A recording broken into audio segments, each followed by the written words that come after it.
right, any cool plans for the weekend? Anyone celebrating Easter? Going to mass, church, or gathering, Easter bunny eggs? Okay. All right, so continuing on with culture, and as it relates to consumer behavior. Here we say culture is shared values, meanings, symbolism, things that bring people together. Culture is essentially one of the strongest forces in society. Oftentimes unchangeable, unbreakable, unless something revolutionary happens, right? Culture is enduring, it lasts for a very long time.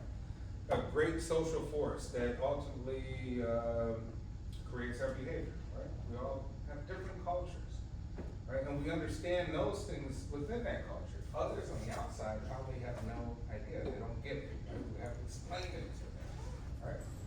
It could be just unspoken things, ways that we do things that we like, right? Things that we say that people within the group clearly understand and participate in. People outside of the group may not be observers and like some of that stuff, right? And eventually maybe influence them. Even as we've seen, the hip hop culture has spread throughout the world. People in Japan are dressing what we would categorize as like hip hop. Fashion, behavior, the music, right?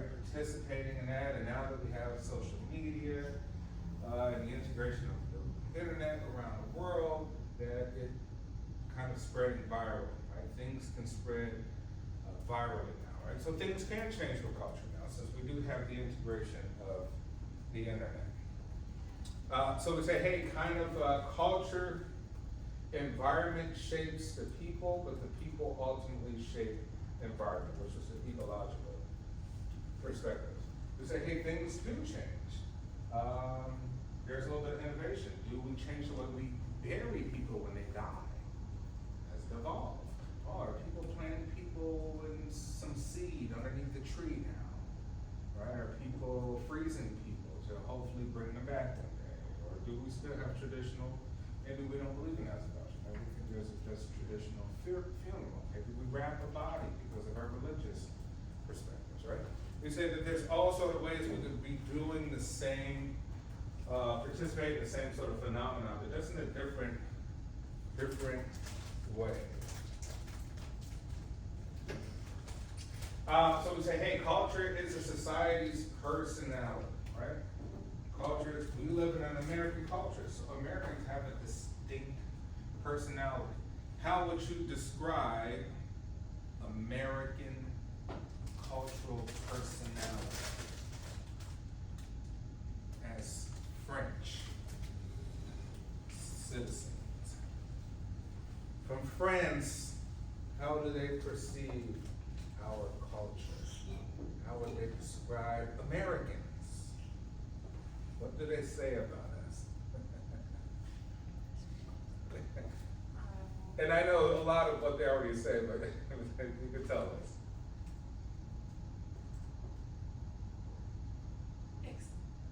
Extrovert people. Americans are extroverts. They're always chit-chatting and talking, expressing. Extroverts. What else? A lot of like, they show a lot of their money or the things like that. They brag. Yeah. Right? Americans brag. Hey, look at my chains, look at my money, look at my car. This should all be valuable as a person, right? Our value is with the stuff that we have, right? So maybe even they might think we're somewhat arrogant or something like that, or bully to some degree. Like, hey, Americans are bullies, Americans are arrogant. Americans think they have all the answers, right? Americans think that they're the best. Funny enough, you know, in Italy and other parts of Europe, they think that the French are extremely arrogant. They think the French think that they're superior in terms of other Europeans. Do you think that's true? Maybe. Right? So, you know, it kind of goes both ways. It's depending on who's saying it, right? So, it's context dependent, right? We would say, hey, culture is society's personality. If we want to describe a large group of people, we say they're this and they're that, right? Based on their behavior, because they have similarities, right? And things that are different from other groups. So it's accumulation of meanings, rituals, norms, traditions. It's the lens, the psychological reality through which people view products. Remember I say, hey, Catholics could view things different than Muslims. They could view rituals, products, services, companies, brands different than each other. Blacks could view different than whites or Hispanics. It could be the same product, the same service, the same idea, but it's viewed through a cultural lens differently, a different psychological reality that each culture lives through, right? Hey, you say you want to be a market researcher, right? You say, hey, you embed or immerse yourself into the rodeo culture to understand it. Maybe you say, hey, I'm going to dress up like what I think the culture is, so maybe I can get feedback, a natural feedback, so I don't think I'm an outsider too much. But I'll just observe. Maybe I have somebody with me who's a gatekeeper, who's actually a member of this culture. And when I have questions, I can ask, so what does that mean exactly? Why do they do that, right? Maybe I can ask other people, right? You can get really good information that way as a researcher, right? So we can be cultural researchers. And oftentimes, companies do have these researchers who just kind of integrate, kind of keep a low profile. So we've had things like secret shoppers, right? Almost think of like a secret shopper. We say, hey, culture reflects cultural processes. So we say, hey, if family traditions are changing in America, guess what? The products change. If we notice that families are tending to watch more television together, how about we create a product that's quick and convenient for them to use while they're watching television, which is, we say TV dinners, as we call them, microwavable TV dinners, right? And this word TV in front of dinner.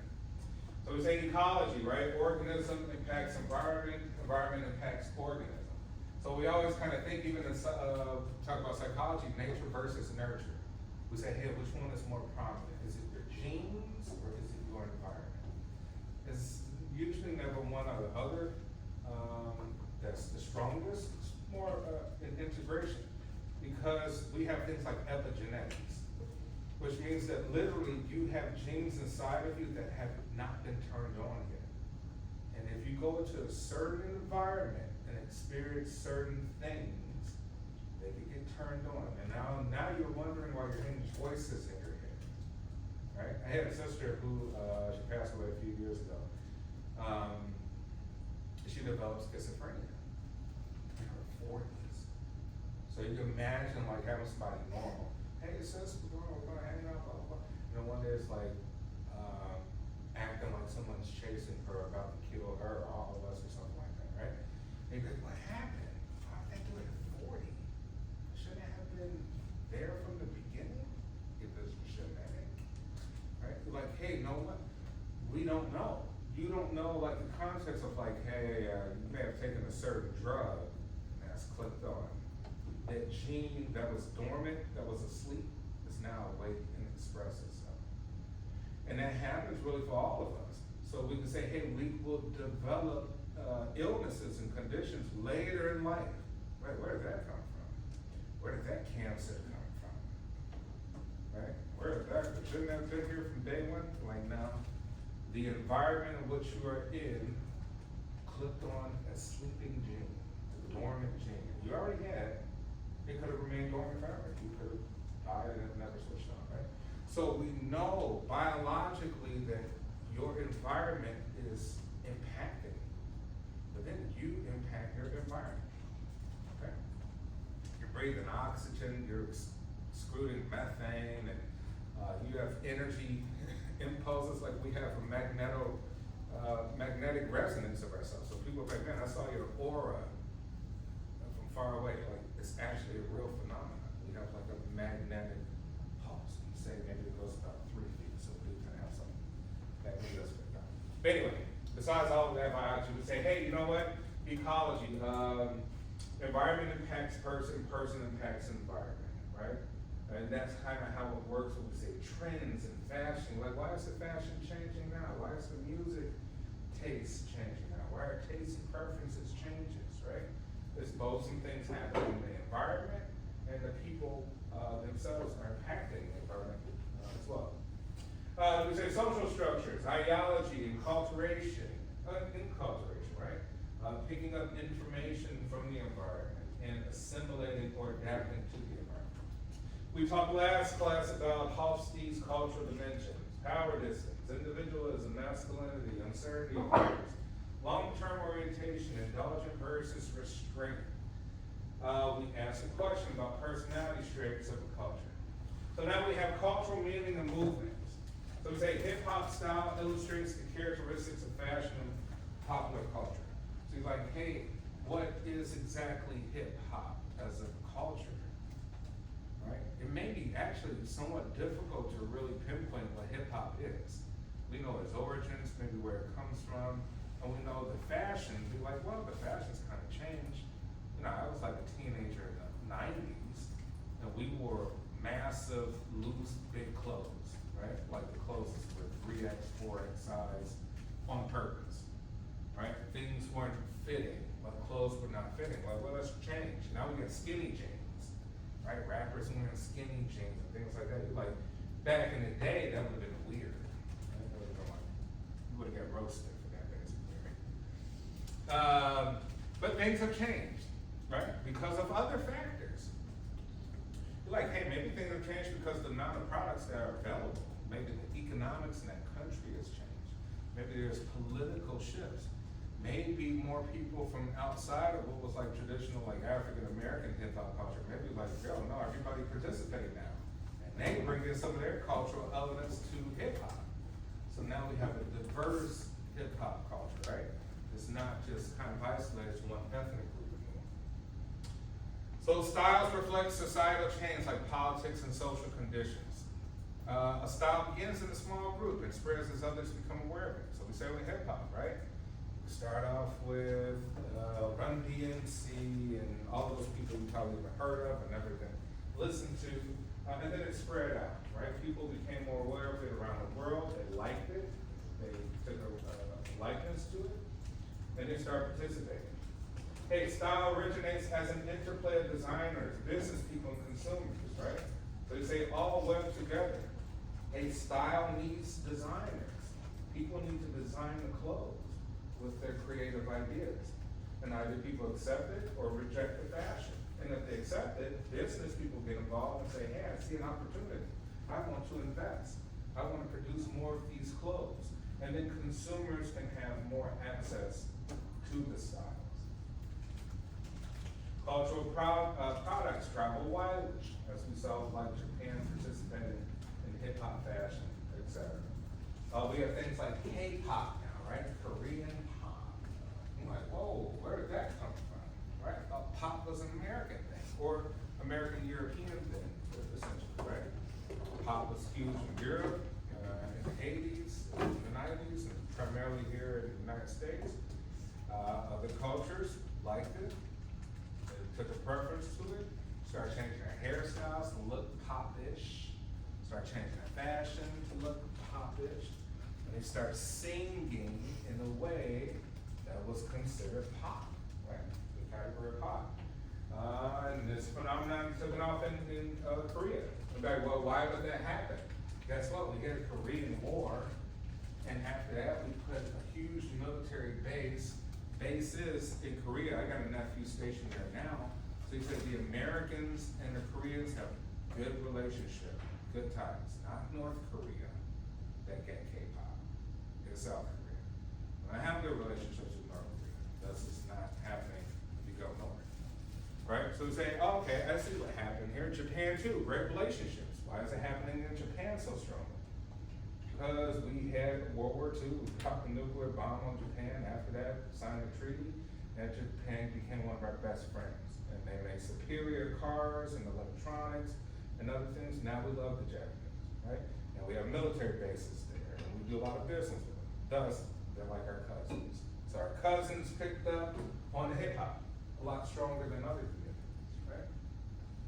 So that's how cultural products can travel widely. Cultural gatekeepers filter the information, right? We do say we have people within the culture that's like the representative, the iconic person of, say, hip hop. Nas, Tupac, Biggie, DMX, like those guys, Eminem, for those three, right? Now for your generation, there's other people, right? Would be, you know, Sexy Red, Cardi B, right? Lizzo. All right, and then we have the movement of cultural meaning, right? So we have cultural values and symbols, things that we like as a value or a symbol, right? And then we have our rituals, right? And we got our advertisement and fashion systems, and then the consumer goods and the consumer. So they all kind of interplay, right? So consumer goods are related to what we value and what we symbolize something as a meaning for even, say, fashion represented here, right? So they participate with their rituals and then their systems, the business processes, the marketing efforts to get the meanings and symbols out there for people to be aware of. The structure and functions of myths. Myths are wonderful. We all love a good myth, right? We believe. Most of our behavior operates on perception and belief, right? You either believe or you don't. There's a lot of things we can't prove. So either you take it for what it is, or you don't. But we love a good myth, right? Dungeons and Dragons, angels and demons, right? Space exploration. Oh, there were aliens once on the planet. The Great Pyramids in Egypt, right? We love all that type of stuff, right? So we'll argue that forever.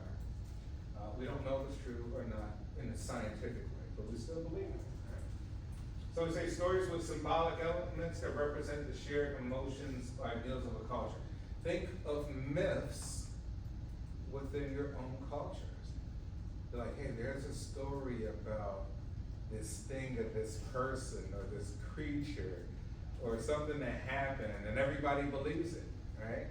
And everybody participates in the ritual, right?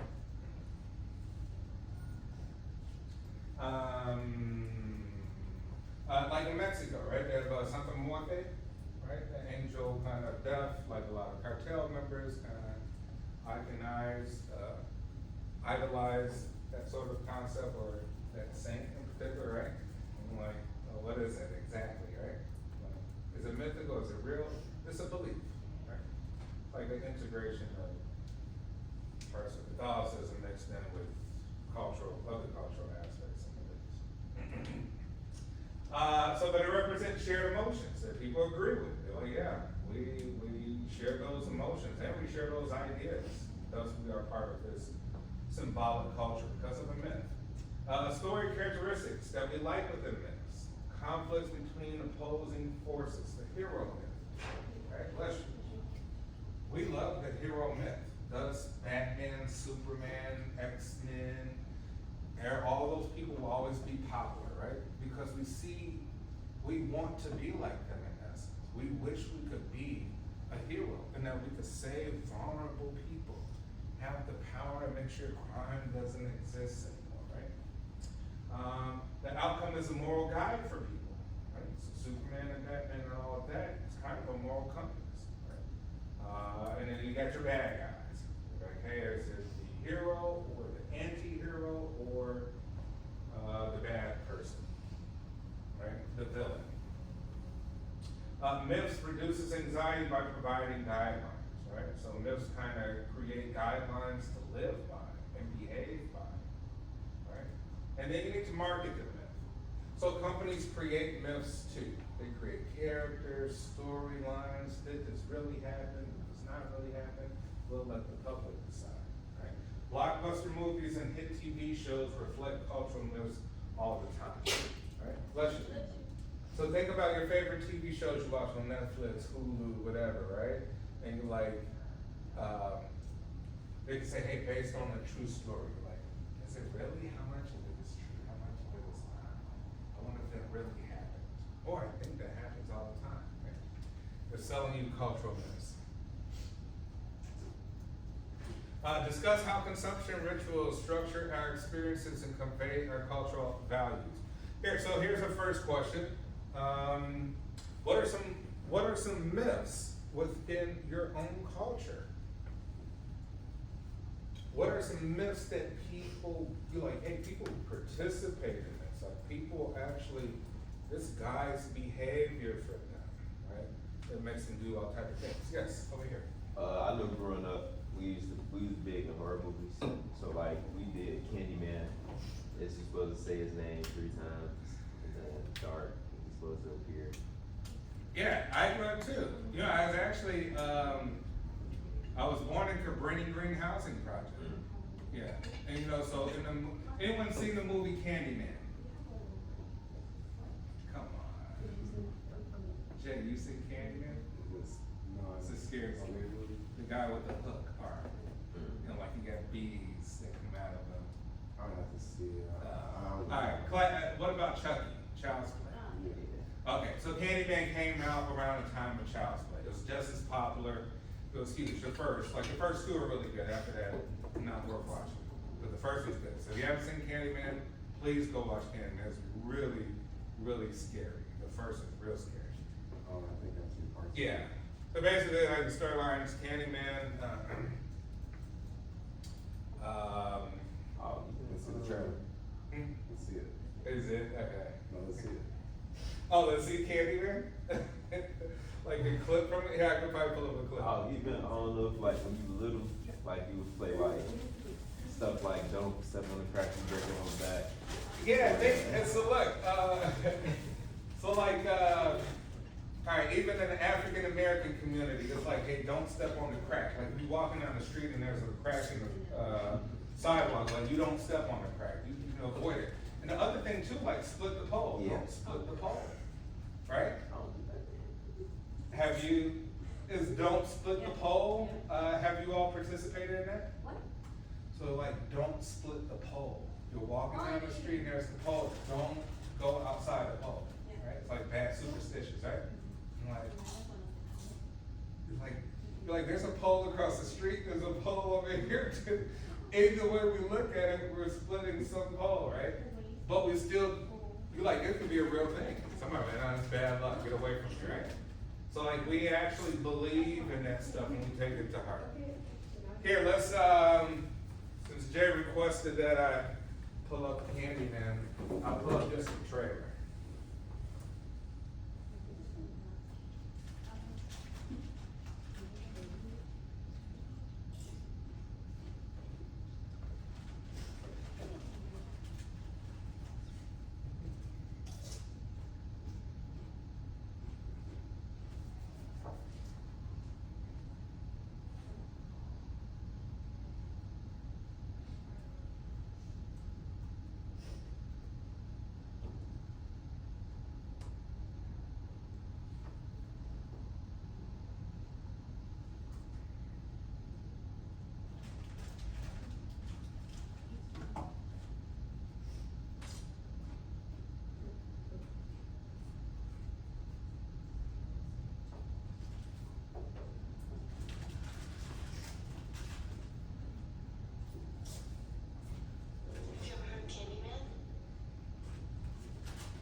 Found it? Yeah, I found it.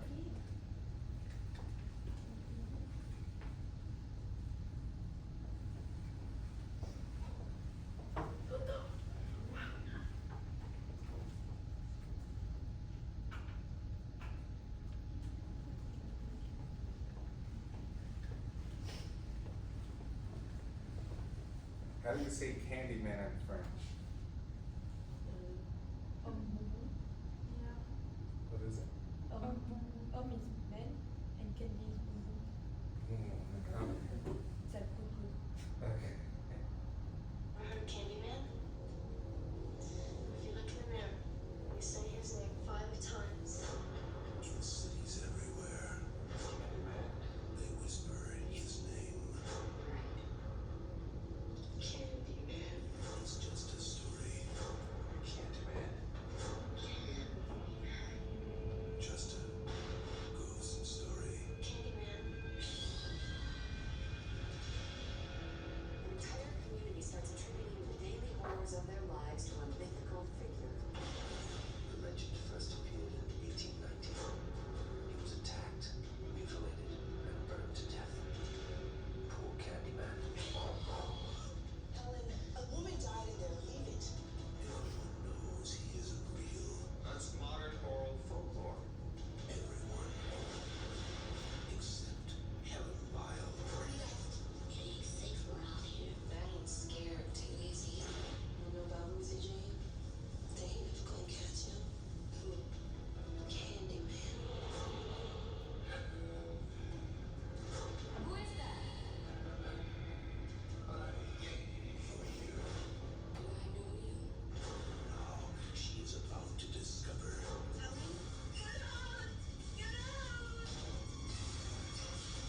what's behind the mystery. What's behind the legend. And most terrifying of all, what's behind the mirror. He's here. And it's in Chicago. Candyman, you don't have to believe. Just beware. Alright, that was Candyman. So you haven't seen it. Oh, it's shot here in Chicago, right? So Candyman kind of housing project in Cabrini Green. Remember Cabrini Green was one of the largest housing projects in the United States. It was, I believe, the largest here in Chicago. And so a lot of people actually believe that Candyman was in the projects. And so it's kind of shot mostly in Cabrini Green, in the projects. And so if you see, you know, basically if you say Candyman in the mirror 3 times, he'll show up. And there were even stories, like real clippings to show that somebody had actually cut out behind the wall of someone's medicine cabinet a mirror and came through their like house and killed them. So, you know, that was like a real story. And so that's an element in the movie Candyman. Like he lives behind like the medicine cabinet, like mirror. It's a really good movie. So if you get a chance, watch it.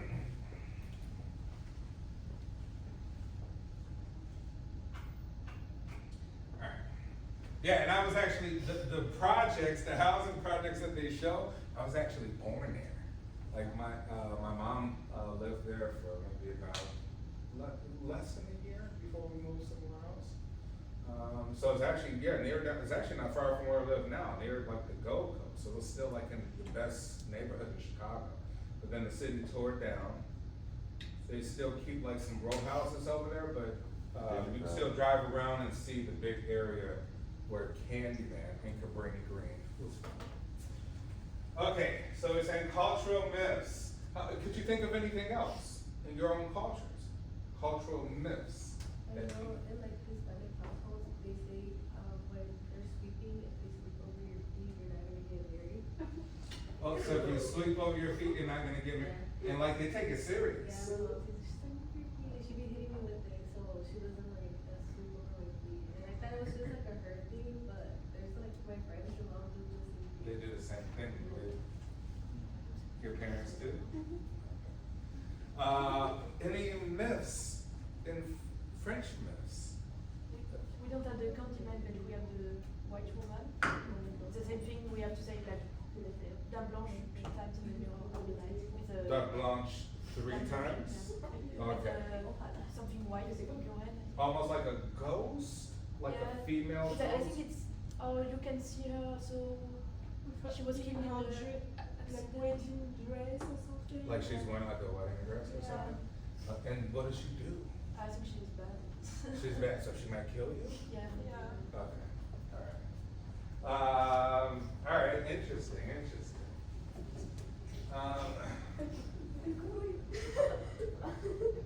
Then we have another myth in Okay, what's that? Mexico. It's called El Cucuy. Mhm. So he's like a monster. Oh, yeah, there was a movie, I Yeah. think that they, based on that. Yeah. So that's like another myth. So it's a monster, tell the rest of the class what it is. Like, what's it look like? No, Just you start it. explain it. You explain it. So basically, es cuando se portan mal. I don't know, my parents never told me about the kukuri. So You never basically, if saw you, like what it looks like? Basically, they, from my experience growing up, like my parents, if I misbehaved or Mhm. anything, like, el cucuy te va, Like he's gonna get you? yeah, it's gonna get you.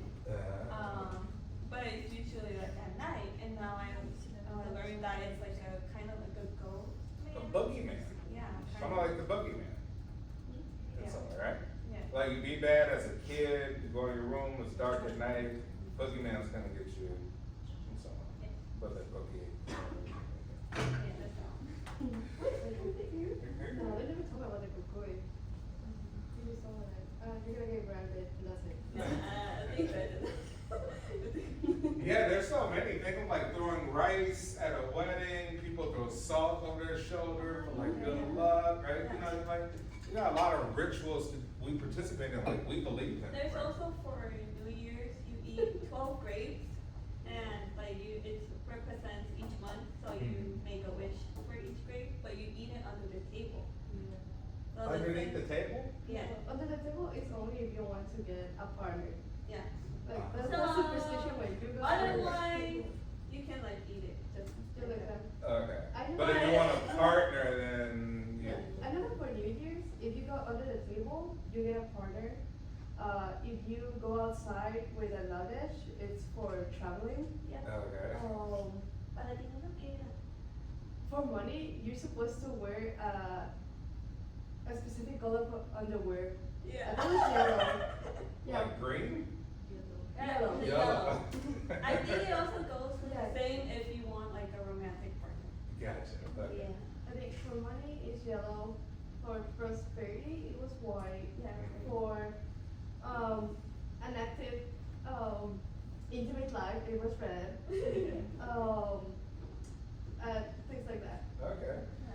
That's awesome. I don't do that. Okay, so hey, talking about rituals, we got even things like consumption rituals. Here in Ireland, right, pulling the perfect pint is a treasured ritual for Guinness drinkers, right? In Ireland and also here, like trying to pull and get the right amount, like right to the top of the brim is like a tradition or a ritual for even pouring Guinness beer, right? So we got rituals in communities, we got fortress brands, right? Brands that we always protect to try to keep that identity strong, culturally. And then we got extraordinary beliefs, right? Things like we just talked about. But we got artifacts of rituals. Grooming. You know, think of even how you take care of your hair, how your hair should look in your culture. You know, how you dress, you know, think of like how expensive the dresses are for like quinceañeras, right? They're like, oh, right? Right, like you get a certain dress, right? A certain type of dress, certain person has to make it, seamstress, whatever. We have things like gift giving, right? Where we give money, like now is the time to give money, whether it be for a wedding, a celebration. A lot of Italian weddings, Chinese New Year too. Lunar. Lunar New Year, right?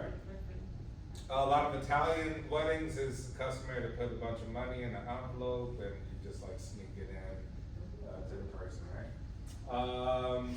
Holiday rituals, right? Lunar New Year. Rites of passage such as, hey, graduation. Graduation is a milestone that includes ritual artifacts, right? Your cap and gown, get your cap up in the air when it's all over, all of those different things. Walking across Gift giving stages, gestation, so we're talking about birth. So you say, hey, I'm going to, what do you call it? You go to the party for the newborn babies coming, right? Presentations and reformulations, right? Things dealing with their pets and their dogs. Now trying to have our dogs participate like Halloween with us, right? Parties and celebration, wine parties, things of that nature. Bachelor parties for weddings, right? Things where we give things for. Rites of passage, where we perform to mark the change in social status, right? So you say, hey, there's certain things that we participate in, and now you're in a different category of something else. You may have one from a single person or a fiance, right? Now you went to make a bride or a wife, right? Or you went to be a husband. And now it might have more respect. Like, oh man, you're more serious now. We take the relationship more serious now, right? It's like a real thing. Here we say cultural ceremonies of a wedding with ritualistic behavior. We say giving away the bride. Father, bless you. Father gives away the bride.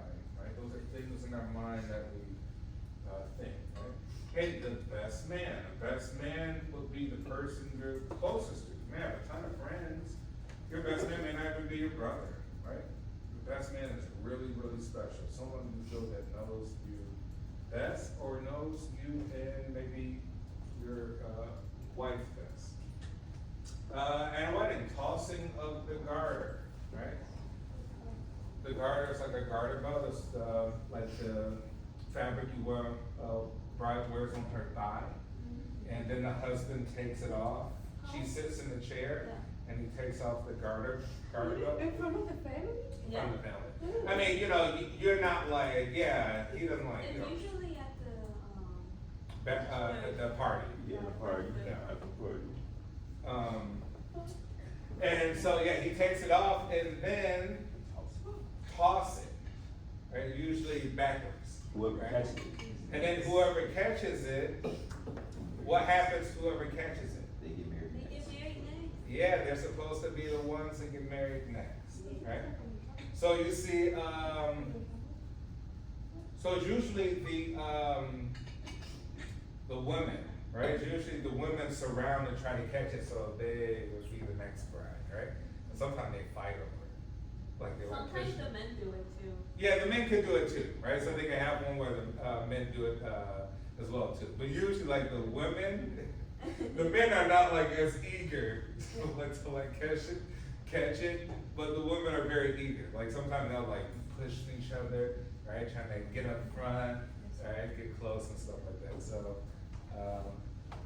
very ritualistic. And the throwing of the rice, as we mentioned before.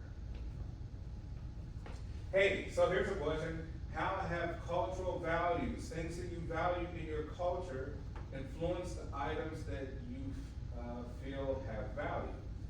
So the things you value in your culture, how have they influenced things that you buy, right? That you really value that you buy. Here we're talking about sports people. So people who are like super fans. You're like, hey, people who are super fans, they go tailgating, they make it a whole ritual on Sunday. They barbecue in the parking lot of the game. They face paint, ritualistic, some body paint. Take off their shirt and do the whole body paint. Change your hair color, wearing all of these items that they have to buy. So there's a lot of purchasing, right? It's like, hey, this is a lot of buying of things that reflect my culture as a super fan, right, of sports or my team or something. So think to that degree. Think of some things that, you know, cultural related, whatever the culture may be. Like I said, it could be hip hop, it could be ethnic, it could be religious, it could be anything that you could think is a cultural thing that you feel have value.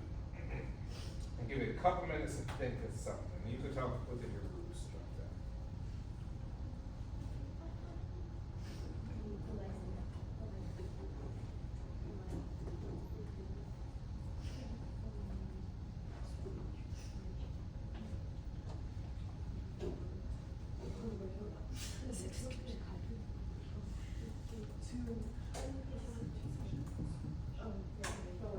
I still believe in love.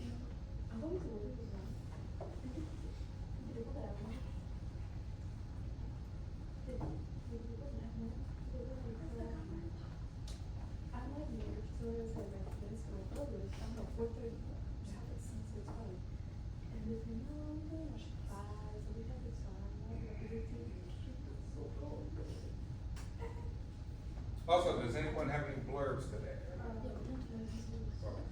Hey, don't forget next week, presentations, right? Next week, presentations, right, our final presentation, so make sure, you're, talking with your group members about that. Is it more like whoever's done first, could just go, and then we just go in that order? Yeah, whoever's ready, I mean, it's really, Thursday is kind of most likely like our last in-person class, really, right? So, we all just have to have them by Thursday, but whoever's ready to go, that's how we'll move along with that.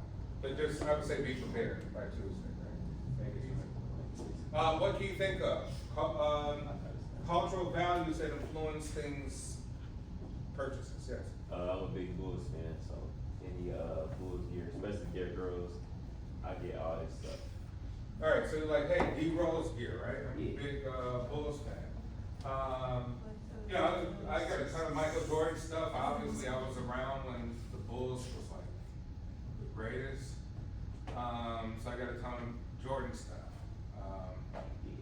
Michael Jordan memorabilia, but I say I don't have too many Jordans. I maybe get like 3 pairs. I think it's more of like a staple in Chicago too. Yeah. So like, I feel like everybody has a pair of Jordans. Yeah, and I also got like jerseys. Yeah. And stuff too. Could you think of anything else? Yes. I think it's like food and drinks, like wine and everything. We never buy, for example, like pastries or bread in supermarkets. Mhm. We go on like special places Mhm. and like drinks, we never buy like very cheap wine. So you buy French things, right? Baguette, croissant, good French wine, right? Oh, Italian. Or Italian, yeah. Or Italian, right? So you're like, hey, Western Europe, particularly France, the French do breads, in my opinion, the best. I go to like a French bakery, all the time to get like baguette, croissant, just for breakfast. Wines, yeah, alright, let's say, chocolates up there, right? The Germans and the French and the Swiss, and Belgium is up there too for chocolates. They say, hey, I buy stuff that I think my culture, we just do it best. Right, I think, my opinion is, like, best food in the world, I think is Mexican food and, Italian food. I just think like if I had to choose 2 types of culture, like culturally ethnic foods, I would go Mexican, Italian, all of that, right? But I think the French do breads, like, there's no comparison. But other things. So we said like, for K-pop concerts, it's usually, you have to arrive early if you want merch. I know we have light sticks too. Each group has their own version of a light sticks. I know for BTS we have kind of like a light stick and it's like a little bomb kind of. And then I know it sounds off, but it's also like a global thing. It's a cute design, but and then I know for in hiking it is what for it's like It has literally a light stick in the middle of a little bowl around it. I know for another group called 80s, Yeah. it's a a glow. Yeah, a globe with the Like a globe, like almost like a wand, with It's like like a one big and ball it of has stuff. like a glow. Mhm. And And so everybody kind of knows what that is. Yeah, In that and culture. it's usually like, it's the norm to like bring the light stick of Yeah. the group for the concert. Okay. or Yeah. at least bring one. It doesn't matter if it's not Yeah. the same group. That doesn't really I matter, know that but, this one that's really iconic because it's a wand, but instead of being round like a little globe, it's a cube, and it's a green cube. A green cube. So it's really cute. Okay, alright, excellent. but yeah, and then like getting merch. Okay, so the merchandise for K-pop. I'm gonna say kind of like what they said, like some typical, it has to be, well, for the most part, it has to be made in Mexico. And when you have like celebrities, you know, like the Kendall Jenner one, I don't even know. You gotta pay attention. So it has to be Yeah, you're like, hey, if it's tequila, has to be Mexican. There's also like the bus bar, I know it's women made, so it's not even that good, but I get it just because of women, maybe. Okay.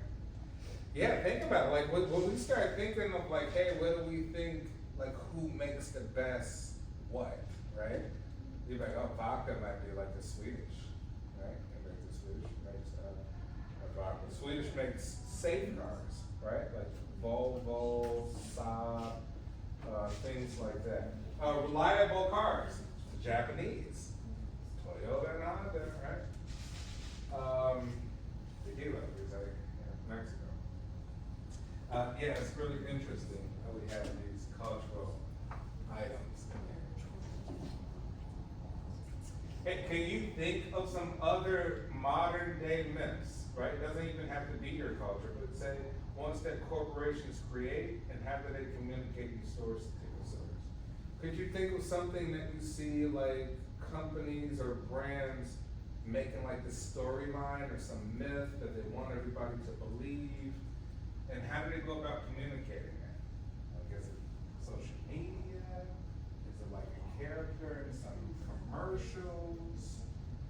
Is it like a logo or brand they put on their stuff? That's the one that I'll give you a few minutes to think about that with your group. Corporate myths. those are the only that I know.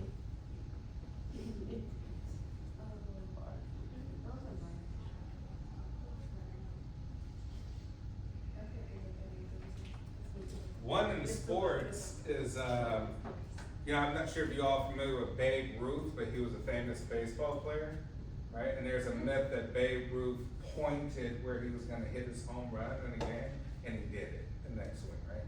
Like, nobody has footage that he did it, but everybody believes that he did that, right?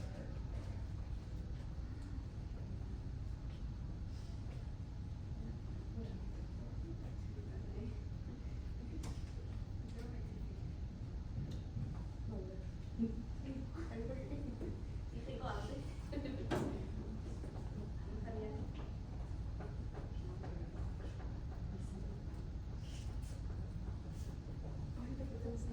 You know the one with Chuck E. Cheese, the one where they it was apparently used like the recycled like pizza. Yes.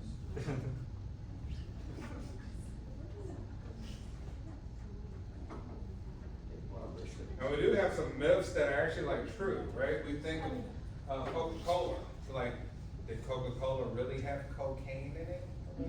Right? Right. Yeah, it did. Right?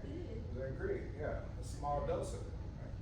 But that's before, like, it was a different time, so was it really considered Schedule 2 drug, which is like, Schedule 1 is like heroin is the most addictive, and some other things, and Schedule 2 is like cocaine and marijuana are actually kind of, I think, in the same category. But that's where we know how addictive it was.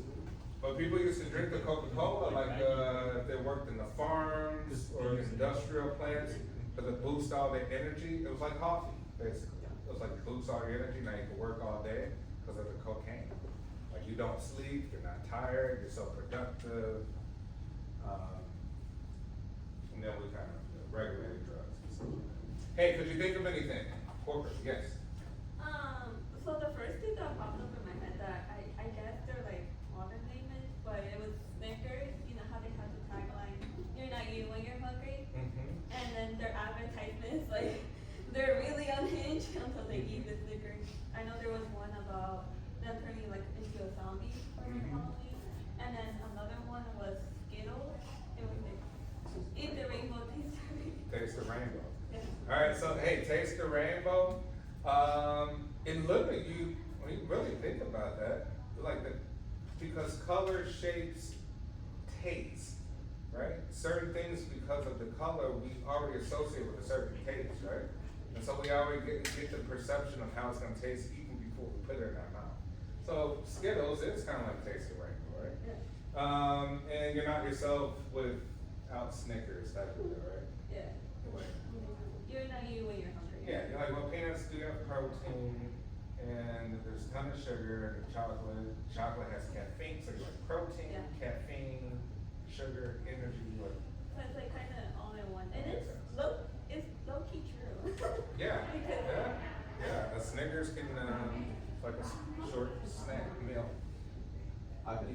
you think of anything? I can think of Disney, they talk about like the happiest place on earth and stuff, and I just think of like, I guess, the magic aspect of it, and how, I know, well, based on like TikTok, I see how they have like very specific rules, like, the types of clothes that you wear, like, if you get t-shirts, it's like to your meaning and stuff, so, I don't know, just think that. Yeah, yeah. I think Disney is the greatest example of the building myths. Think of how much Disney has influenced our cultural behavior, right? Beauty and the Beast. The man is viewed as this beast that needs to be controlled. That beast kills everybody except for this little dainty woman, right? This little special princess of a woman. And think about that, most women want to become that, right? You're like, hey, I want a guy that can hurt everybody else, but not me. Who cares about me? I'm special, right? So Beauty and the Beast, right, kiss the frog, frog turns into the prince. You know what I mean? Like all these different myths probably shape even our romantic behavior, right? How we perceive like the genders and the sexes and all these different things. So, and that's all mostly Disney stuff. Like Disney has really impacted our behavior when it comes to those different things. Hey, so it's products, brands, and practices are vessels of cultural meanings. Here we're talking about updating ritual burials, right, or burial rituals. This one is called an infinity burial suit. It's seeded with mushrooms that grow on the corpse. Right, so we're saying people are finding new ways because they say, hey, you know what? I want to sustain the planet. I want my body to grow back to the earth. I want my body to be part of a tree in the future, right? These beautiful things. So things have changed, right? A lot of people are focused on sustainability. Their mindset is about like the earth, the planet, doing the right thing with the planet, and they're even gonna bury their loved ones or themselves like that. And some people are like, no, my religious or spiritual beliefs override that sustainability concept. I wanna be buried like how my religion or spirituality beliefs are, right? It's all kind of different though, right? So we say, hey, we have new kind of shifting of cultural meanings as in the modern sense. Sneakerheads. Sneakerheads are our culture. Any sneakerheads in the class? What's your collection like? Oh, those are kind of cool. Hey, show the class what you're wearing for you. Look at that. All right, we got a true sneakerhead. But Nike. So you got a vast collection of Nike. Yeah. Air Max, Jordans, ones, the Nike, I don't know, you got the Nike Cortez. No. Those like the classic gangster Nikes that we used to know back in the day. But literally, Jordan has had like I would say like Mike's. 1 through like 11. I got it. 1 through 11. Right, and like, hey, sneakerheads is a big culture, man. They go out, they look at all the websites to compare the prices. They need to know if it's authentic or fake. So they can spot a fake really quickly. You and I probably can't so much, right? We're like, we're not sneakerheads. Right? So they got a whole sort of different perception about things, information about things. They go to events and things like that, right? And you and I are probably not doing all of that, right? So sneakerheads has its own sort of symbolisms when it comes to culture that's special. Sacred and profane products, right? Things that we consider sacred, right? They're set apart from normal activities and treated with respect and awe. Some products are like highly respected, right? Profane consumption. Objects and events that are ordinary and not special, right? We don't treat them special, they don't deserve respect from our point of view. Sacralization. When ordinary objects, events, and even people take on sacred meaning, right? You could say it could be certain flowers, right? They could take on like a sacred meaning, a special meaning, something that happens. There's an underpass on Fullerton and Western, and like 20 years ago, it rained pretty hard one day. right? And they dripped down on the wall underneath the underpass, and it made like the shape of the Virgin Mary, right? Like the shape of what we would think. It's like the Virgin Mary that we've seen in artwork, right? And for the last 20-something years, people come there to like this stain on the wall, just like a water stain. And put flowers, prayers, candles. You can go see it today. It's on Fullerton, it's on Fullerton and Western underneath the underpass. If you just drive past, you probably, let's see. So we say, hey, you know, even events, things that happen like that take on sacred meaning, right? A stain on the wall took on sacred meaning, right? Conveyed something. Or think of something like, hey, someone who we thought was special that died and they touched something, or they had something special that they loved, a pen, a piece of, we might say that that could be special or sacred, right? Maybe it was Abraham Lincoln's hat, that big top hat or something, right? Objectification, when we attribute sacred qualities to mundane items, right? Through processes like contamination. I'm saying we start to objectify, say something that somebody we really look up to, something that we know about them. Collecting, acquisition of a particular object or set of objects. All right, so I go to a lot of Ferrari events, and there are a ton of collectors, right? And this is like a whole cultural thing. And they follow, some people follow these events all over the country. They go to the one in Chicago, they're planning to go to the one in Florida, there could be one in Italy as well too. Like, they're like obsessed about Ferraris, like collectible Ferraris, like older classic cars. Hoarding, right? A reluctance to discard used objects. So some people could just be hoarders. Anyone ever watch the show Hoarders? Raise your hand if you've seen Hoarders before. Raise your hand if you've never seen Hoarders before. All right, so maybe we'll end up with that. I'll pull up a clip of Hoarders before you leave, so you can see what true hoarding is. Right, people that just collect stuff. I'm too claustrophobic for that.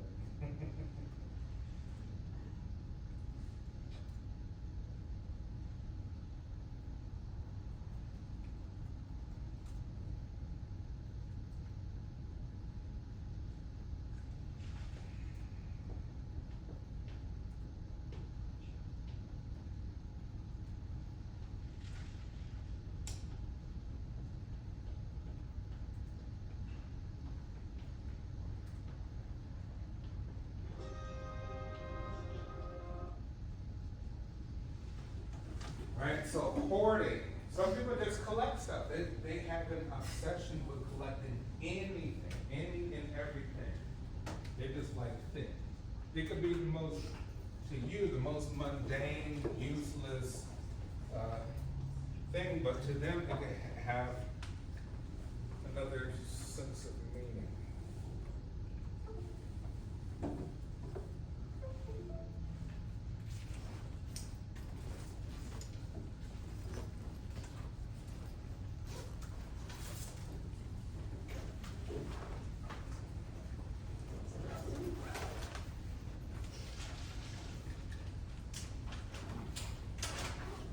Here's, it used to be on like A&E or something. You could probably go back and watch it, but this show is really good. Because you're just like, wow.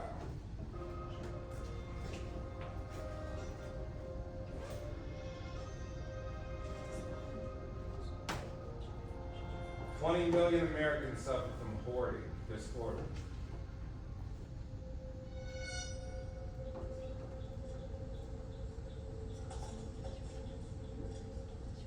My name is Fred, and I work for a contracting company. I'm probably a hoarder.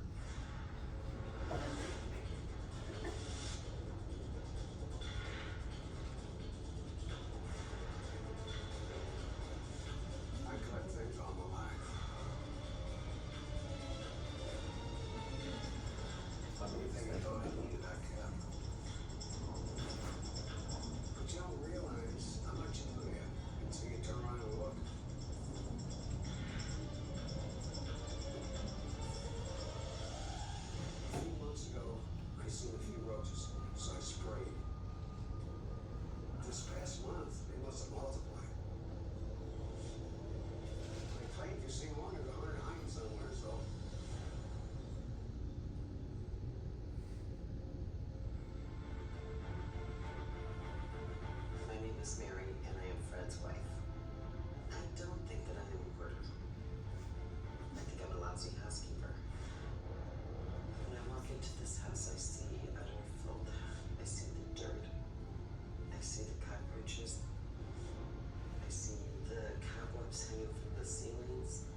The average person, if they walked in this house, would just want to throw up. Alright, so that's the purpose. Alright, the purpose like, hey, you know what, if we're in a culture, we believe that it's okay. Even if you're a hoarder, you're like, there's nothing wrong with this, right? Somebody on the outside thinks there's something wrong with this, but I may not, even though you're like, come on, there's roaches and stuff like that, right? So that's how powerful even culture is. Now this is a bit extreme. This is a mental disorder, right? Like this, you know, distressful to yourself and others, so you probably can get sick and catch a disease and potentially die from that type of work.